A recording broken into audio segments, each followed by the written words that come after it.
Hello everyone, welcome to RyzenVideos. Ang ipapakita ko ngayon ay kung paano ilagay or kung ano yung command na ilalagay natin sa Nightbot para automatic na magbaba or ilapag yung mga bahay ng ating mga viewers or supporters para kahit walang jacket or busy si host at sa sobrang dami ng kanyang mga viewers ay hindi niya mabigyan ng jacket or hindi siya makapagbaba ng bahay ng kanyang mga supporters. So sit back, relax, and listen carefully.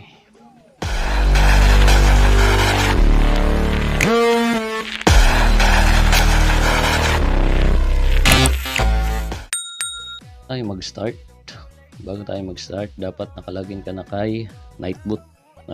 Ito yung ating mga gagamitin na command. Yung user, yung naka-underline as green, and yung naka-underline as red, and yung naka-underline na blue. Yung naka-underline na red, ayun yung magbababa ng link ng bahay mo. Yung naka-underline ng green, yun yung magbababa ng pangalan ng channel ng nag-type ng command. And yung naka-underline as yung naka-underline ng blue, siya yung magbababa kung ilang subscribers or term natin is kung ilang banana mayroon yung channel na nag-type ng command. So yun nga, bago tayo mag-start, baka may hindi pa nakasubscribe, please do like and subscribe my videos. Okay, so ayun, login tayo kay Nightbot. Click mo lang yung login sa YouTube. Then after logging in sa dashboard, click mo yung commands.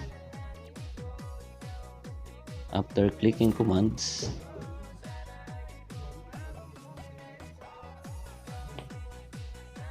click mo yung custom or customize, then click mo yung add command. Doon sa command, type mo lang yung gusto mo na command na ita-type ng mga viewers or ng supporters mo para ibaba yung link nila o YouTube link. For example, ang nilagay ko ay Ryzen. So dito sa message, dito mo na ilalagay yung link or yung mga command para magbaba ng bahay si Nightbot. Okay, type mo lang dyan. Halimbawa, gusto mong i-type is connect. Okay lang yan kahit ano yung ilagay mong message sa Nightbot mo. Ito yung command para ito naman yung command para magbaba ng pangalan ng channel mo. So yung $, open parenthesis, then user. Yan, type mo lang yung user, small letters. Then close parenthesis, then space.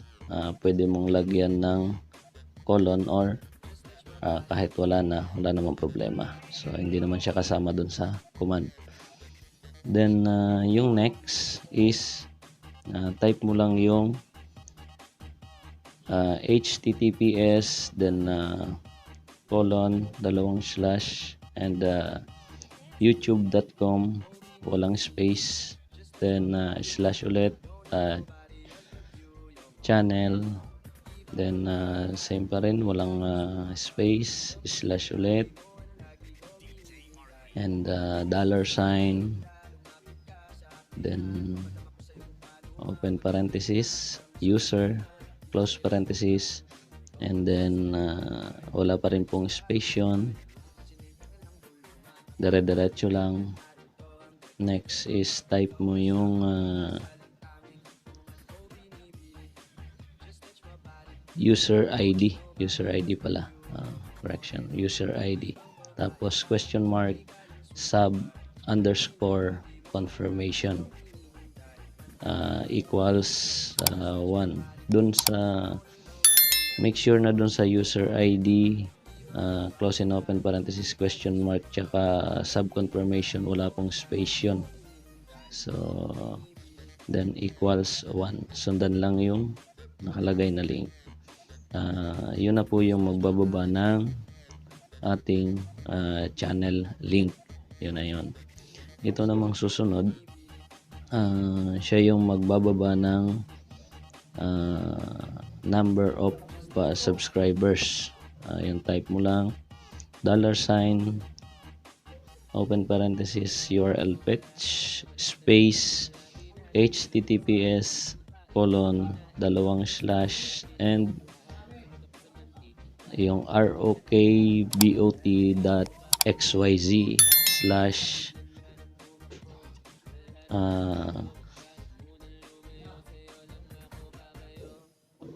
YT subs subs and .php, wala pong space, tuloy-tuloy lang, and then question mark ID and equals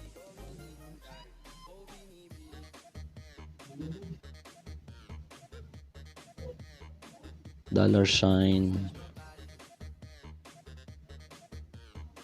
close parenthesis, user ID and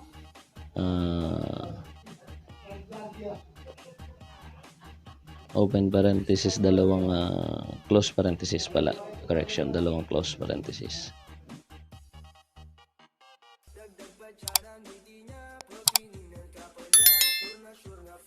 Okay, dito sa user level, lagay lang natin yung everyone, tapos pull down 5 seconds, then click mo lang yung save.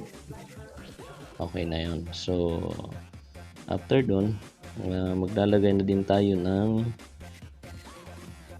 command sa tawag dito. Maglalagay na din tayo ng command sa timer. So ito naman kung paano maglagay ng command sa timer or paano mag-set ng timer. Click mo lang yung add, then social link, yung pangalan ng channel na ilalagay mo. Then doon sa message, yung message na lalabas sa live chat. Halimbawa, for example, lagay natin dito connect to RyzenVideos, then lagay mo na yung link ng channel. So automatic yun ilalapag ni Nightbot. Yan, for example, ganyan. And then interval, mas maikli yung minuto na ilalagay mo dyan, is mas masipag si Nightbot na magbaba. Ayun. Then chat lines, pwedeng 2 lines, kung ilan yung gusto mo, lagay mo lang dyan, okay lang yun. Then click mo lang yung save. Ayan, meron na tayong nakaset for timer. Pwede mo siyang i-edit kung may mali kang input, pwede mo naman siyang i-edit. So pwede mo din siyang i-delete kung ayaw mo na sa nilagay mong timer. So ayun. Then kung halimbawa ayaw mo naman na binababa ni Nightbot yung number of subscribers, pwede naman kopyahin mo lang yung naunang ginawa natin, yung user and yung unang link, yung unang command, yung hanggang dun sa sub_confirmation. Make sure lang na walang space simula dun sa https, YouTube channel, user ID, tsaka sub confirmation. Tapos sa command, for example, lagay mo lang RYZ or shortcut for Ryzen.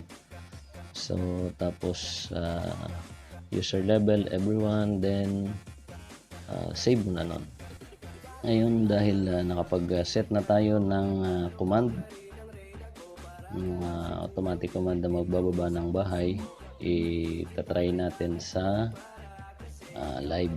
So try natin kay Istong, sa live ni Istong, i-live natin si Istong testing.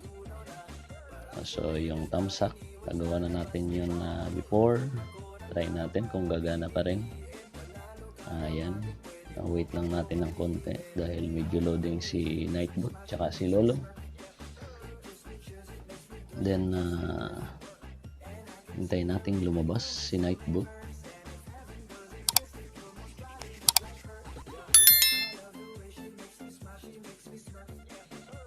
Ayan, medyo matagal. Loading siya, loading.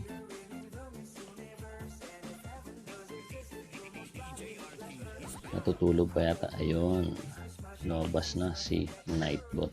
So try natin yung command na walang number of subscribers.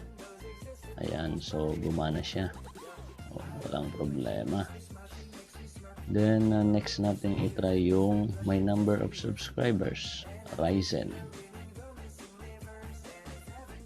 Okay, waiting. Ayun, very good, lumabas. Kawawa naman si Stong, 6 ang subscribers. So ayun, waiting tayo dun sa timer. 5 minutes kasi yun. 5 minutes yung pinakamababang minuto na interval. So hintay natin kung gumana ba.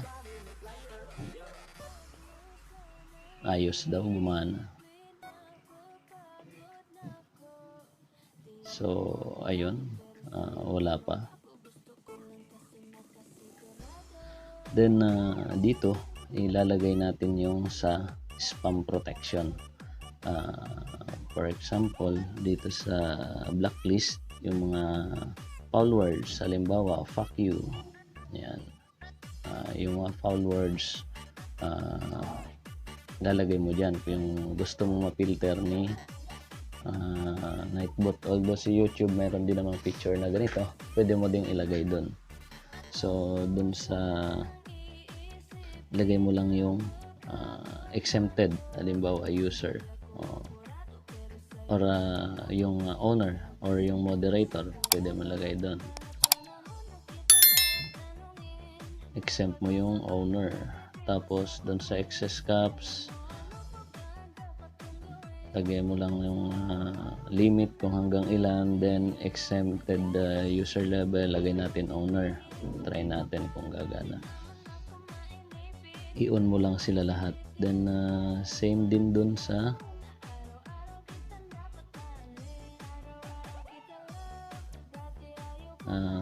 excess symbols and emojis. I-on mo lang lahat yon. Mas mababa yung limit, mas sensitive si Nightbot sa pag-filter ng mga emojis, caps locks, mga ganon, mga foul words.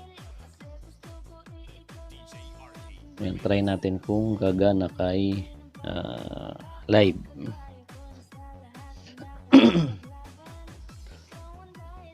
Testingin natin. Okay.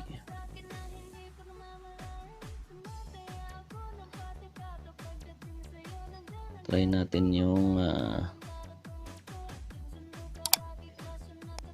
bold letters, yung malalaking letra. So try natin kung ibablock tayo or iwa-warning tayo ni Nightbot.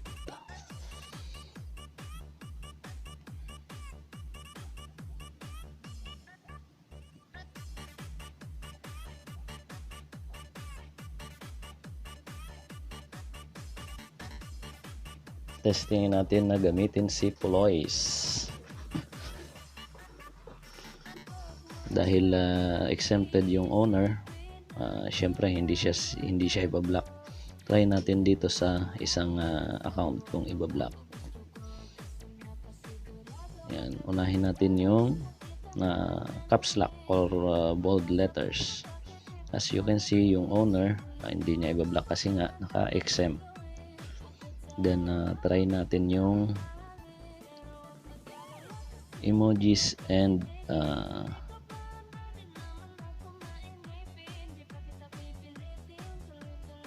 kung ibablock ni Nightbot. Yun, mga sticker.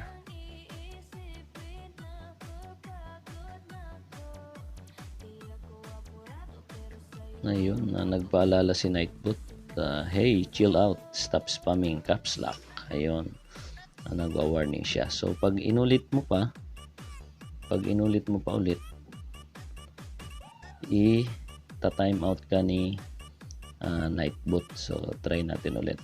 Kung ita-time out tayo, try natin yung foul words. Yung F word. Try natin kung ibablock ako ni Nightbot.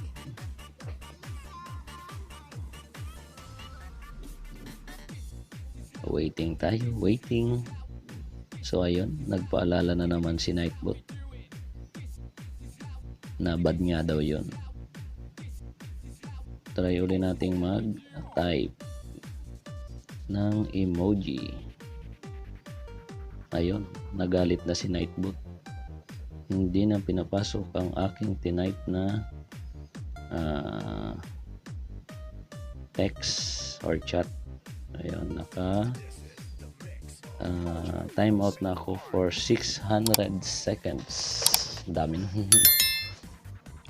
Naka-time out ako. So, ayun, successful yung ating paglagay ng command at saka paglagay ng spam protection. Maraming salamat po sa inyong panonood. Please don't forget to like and subscribe. Thank you for watching. Bye-bye. 5, 4, 3, 2, 1.